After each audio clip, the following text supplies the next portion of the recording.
Сәлем достар, бүгін біз ноутбукте презентацияда төлін тап ойынын жасайтын боламыз. Ол үшін мына вставка дегенде фигураға кіріп, дөңгелекті таңдап, осындай дөңгелек алып қойсаңыз болады, я үлкен қылып. Немесе қазір мен Яндекстен осындай природа деген іздеймін мультяшный түрін.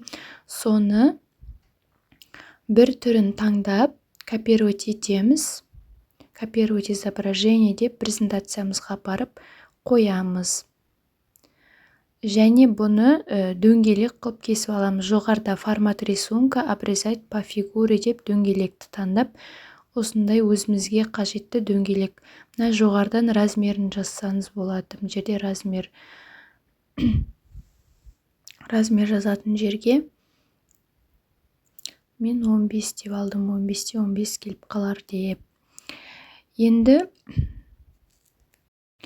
вставка фигуры деп осындай кішкентай дөңгелектерді міне жерде заливка фигуры, контур фигуры деп түсін, контурын таңдап аламыз. Сізге қандай түс қажет? Осылай пипеткамен мына природының түстерін таңдасаңыз, природадағы картинкадағы суреттерді таңдасаңыз болады. Түстерді деген. Енді бұның да мысалы мен 5 сантиметр етіп қойдым. Барлығы бірдей болу үшін енді осыны копировать вставить етіп қойып шығатын боламыз. Менде 5 жануар, сол себепті мен 5-еу қоям. Мынаны кішірейтіп жатырмын. Барлығы бір бетке сыю керек. Барлығы бір бетте тұру керек. Сол себепті кішірейттім. Енді бұны копировать вставить деп осылай 5-еуін қойып шығамыз.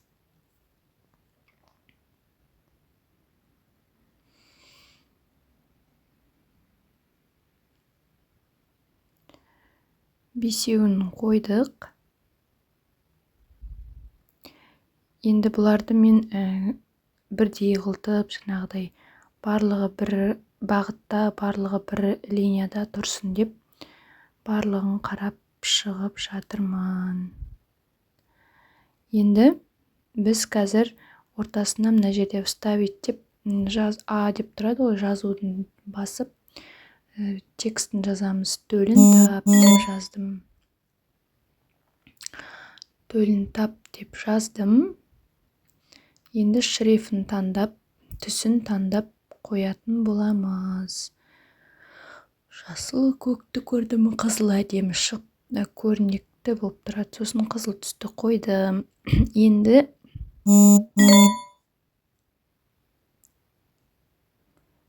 мынаны жасылға емес, аққа қойып жатырмын. Жануарларым көрінбей қалар деп. Енді қазір Яндекстен жануарларымызды іздейтін боламыз. Мына жерде мен контурын, граница сыртындағы сызығын, толщинасын үлкейтіп жатырмын. Іші ақ болғасын, сырты көрнекті болып тұру үшін деп. Енді мына жерде барлығына осылай кіріп қойып шықсаңыз болады. Немесе қайтадан кетіріп, біреуін істеп, соны копировать вставить етсеңіз болады. Енді жануарларды іздейміз. Іздегенде орысша іздейміз. Клипарт, PNG, мультяшный деген сөздерді қосып іздесеңіз болады. Осылай міне мен таптым, вставить етеміз. Мынаның енді формат фигуры дегенде установить прозрачный фон деп тұрады. Бұл тек арты ақ болса ғана жасалады.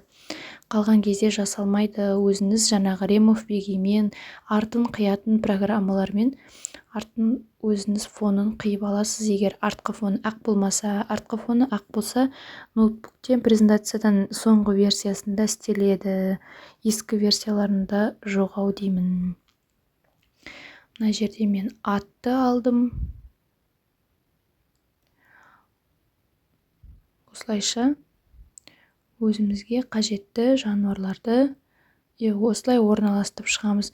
Бұл мендегі бірінші вариант, себебі мысалы бұның қасына негізі төлдерін орналастыру қиын. Мен басында осылай жасағам ғой, бірақ қарап тұрсаңыз төлдерін қойған кезде төлдеріне орын қалмай қалады. Сол себепті мен оны өзгерттім. Мен мына дөңгелектердің кішірейтіп жасадым. Одан да кішірек қылдып. Сосын жануарларды соның астына қоям деп шештім. Міне былай. Астында жануары тұрады, дөңгелектің ішінде несі тұрады, жаңағы төлі тұрады.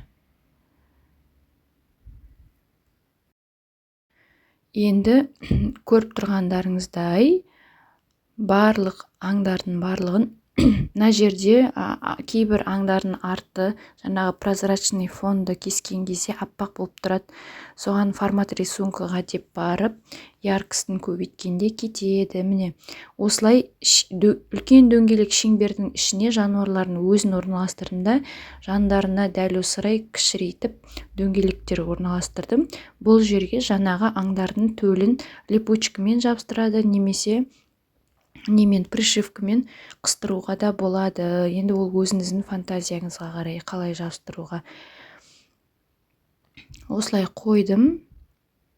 Барлығын шамамен енді көзбен істейсіз, бірдей қылуға линиямен көрінеді, бірақ сонда да енді өзіңізге байланысты. Мына шрифтін кішірейттім кішкене жануарларымды. Енді бұл А4-де тұрған формат. Үлкейтіп шығарам десеңіз, А3-ға шығаруыңызға болады, немесе 2-ге бөліп, 4-ге бөліп шығарсаңыз болады.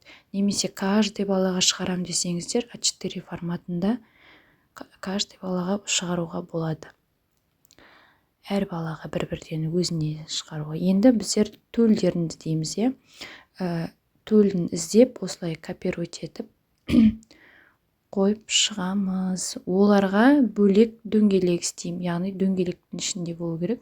Мына дөңгелектерін переместить вперед деп алдыңғы слойға шығарып аласыз, а то артында қалып қояды.